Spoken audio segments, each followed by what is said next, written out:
One of the best features that I love is when a pellet grill has a huge hopper. Grilla Grills has been doing some 2.0 upgrades across their whole lineup. And today we're going to talk about the upgrades that they did to their #1 seller, the Silverback. The first thing that we'll talk about is this new sleek and slimmer design. Because they squared off the back, you aren't taking up as much room without giving up any actual cooking space inside this pit. Now, I never owned or ran the original Silverback, but from looking at the cabinet, it looks like they widened out the bottom of the base to make it a lot sturdier. Now, because I do a lot of cooks at night, my favorite upgrade is that they added 50% more room to this hopper. It can now hold 33 pounds, and that's easily enough for an overnight cook, maybe even 2.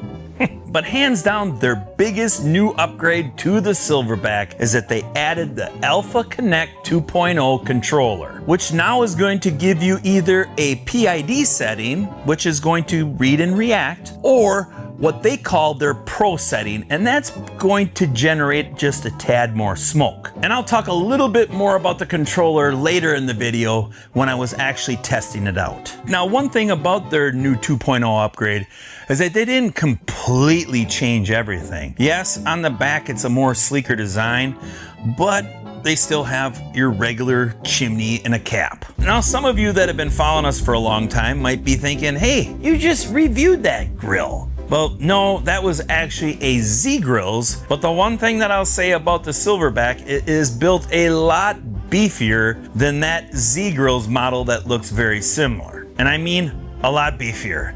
This lid is twice as heavy. We have 507 square inches of cooking space on the bottom main grate and 185 square inches on the warming rack, giving us a total of 692 square inches. Now, you can, as an accessory, purchase another warming rack, which would give you another 185 square inches and make it where you could get a couple more racks of ribs on the top rack. You can see that they have it framed out where you can actually hang another rack. I'm also impressed with the actual cooking components. That temp flame diffuser heat deflector is pretty solid and it locks right into place. And I'm also impressed that the drip pan is pretty beefy too. On the hopper, you've got a pellet dump, and that's pretty important if you want to change out any type of wood flavor or actually just store your pellet grill. The cabinet itself gives you room to store things like pellets or some other cooking utensils. And they got magnets so the doors don't swing open when you're moving it around. You have 4 rotating and 2 locking casters, which is great to be able to hold it on a little bit of a pitch on a driveway, or even sometimes when you're opening up your lid. You know, if you got the bottom casters locked, it isn't gonna wiggle all around.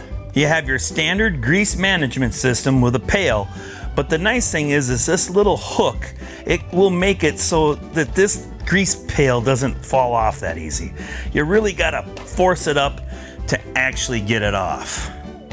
And put it back on, just kind of clips right back. Because I'm sure some of you have been moving your grill around in the past and the grease pail falls off because all it has is this simple little hook.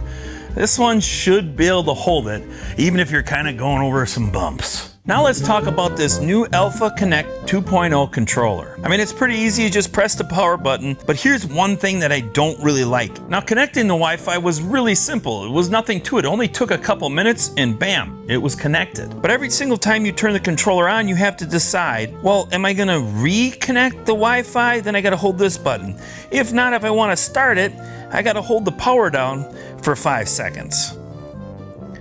And many times it was like I wasn't even touching it. Now, I do like the screen on it. It's really simple to cycle through the different menu. You just press this next button. You can go ahead and decide if you're gonna run it in the PID or the Pro.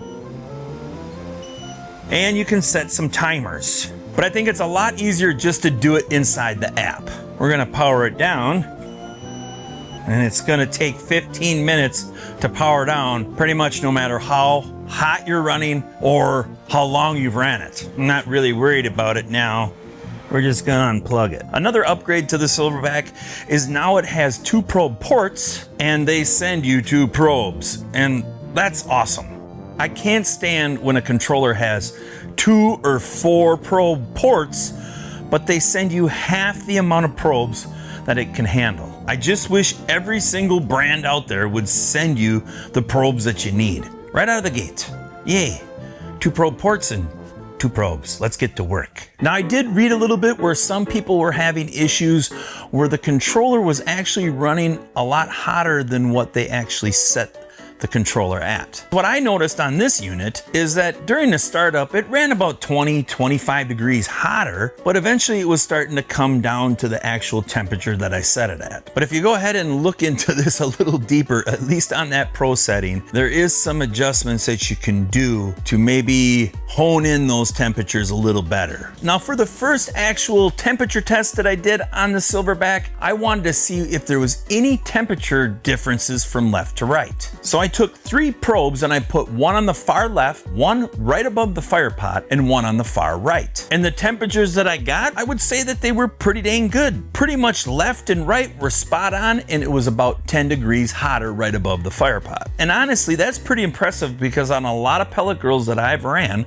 you might have 50 degrees from left to right. Now for the second test, that one I decided to do after I did the burn off because I noticed in the PID setting, it took a while to get up to that 450 degrees. So I figured that was a perfect time to test the PID compared to the Pro setting to see which one would heat up quicker. On both tests, I wanted to get it up to the max temperature of 500 degrees. I decided to check the PID setting first, and that took 16 minutes to get to around 250 degrees and 51 minutes, well, almost 51 minutes, to get all the way up to the maximum of 500 degrees. The next day, I tested out the Pro setting, and that took right around 10 minutes to get about 250 degrees. It happened quicker than I thought. Next thing I know, it was like 260 degrees. But to get to that final 500 max temp, it took 33 minutes. So if you're going to be doing any type of high temp grilling, I highly suggest that you run this pit in the Pro setting. Plus, I think if you're gonna do any low and slow type of barbecue, I think in the Pro setting, you also generate a little bit more smoke. So for the PID setting, it might be a good idea to run that like I did in an overnight cook where I did up a couple briskets. Because we have this huge hopper, that was like the first thing that I wanted to test. The briskets turned out great. I had good smoke ring and a really good flavor. Now, because I cooked these briskets for some of my buddies at a fantasy football draft, they didn't care about having it sliced. I actually ended up just chopping it up because they all wanted some good old beef sandwiches. Now in the next cook, I ran some St. Louis ribs in the Pro setting. And this is where I noticed for sure that I was getting a little bit more smoke out of the Silverback. They took the standard 4.5 hours to get done. They were nice and tender, and they had a really nice smoky flavor. Now, if you have never had like a spatchcock chicken before on a pellet grill, what are you waiting for? There's something about chicken and pellet grills that are just a perfect match. Now on that cook, I ran the temperatures a lot higher. I ran them at 375 degrees. And the first thing that I noticed when that chicken was done in about 50-ish minutes is how crispy that skin was. Now, a lot of times when you smoke a chicken in a pellet grill, the skin doesn't always get the crispiest. This one did. It was almost like it was fried. The last couple test cooks that I did on the Silverback, it was more about grilling. I really kind of wanted to see if I could get a sear. I grilled up a kielbasa and some burgers. Now, it wasn't horrible or anything. The burgers did have some marks, but they weren't quite as seared and charred the way I like them. I mean, they still tasted great. And here's a really simple cook that I do. Grill up some skinless, boneless chicken thighs. I mean, it only takes about 20 to maybe 30 minutes to cook them up because they're thin, there's no skin on them, there's no bones. Just have your temperature probe ready, and once they start reading 175 degrees, you're done. Take them off, let them rest a little bit. And then what you do with them is you slice them up real thin, throw them on some macaroni cheese or make them into tacos. Kids are gonna love them, and you're gonna love it too because it didn't take long except for about 33 minutes to heat up this pit. Now, when it comes to the cleanup on this pellet grill, it's like all of them. Scrape down the grates, clean up the drip pan, and vacuum it out. This grill does not have a removable ash pan or fire pot to be able to dump out in between cooks. So every 3 or 4 cooks, you're gonna need to get inside there and clean out that pot. Now when it comes to the cleanup on the outside of the pit, we use this orange Zep. It works really good on the powder coated metal and on stainless. Now the one thing when you squirt it on the stainless, let it sit on there for a while. Don't just quickly spray it and wipe it off.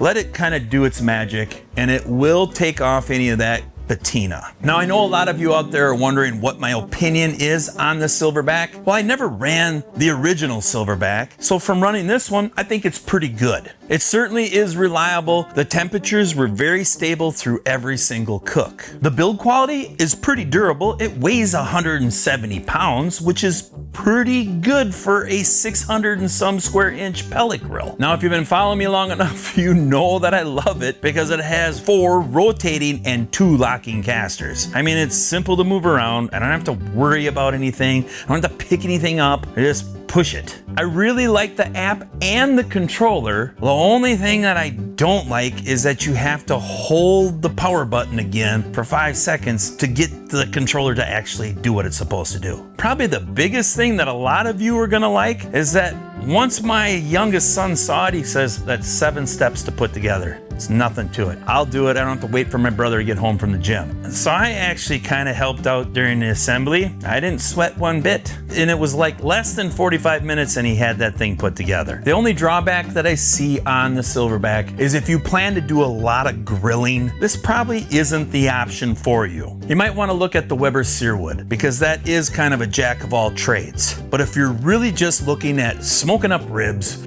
doing up some good old brisket and pork butt, and once in a while smoke some burgers, the Silverback's probably got your name on it. And with that 33-pound hopper, you're gonna be cooking for hours. If you're looking for more information on the Grilla Grill's Silverback 2.0, check the description below. But I appreciate you watching and I'll see you in the next video. Bye-bye.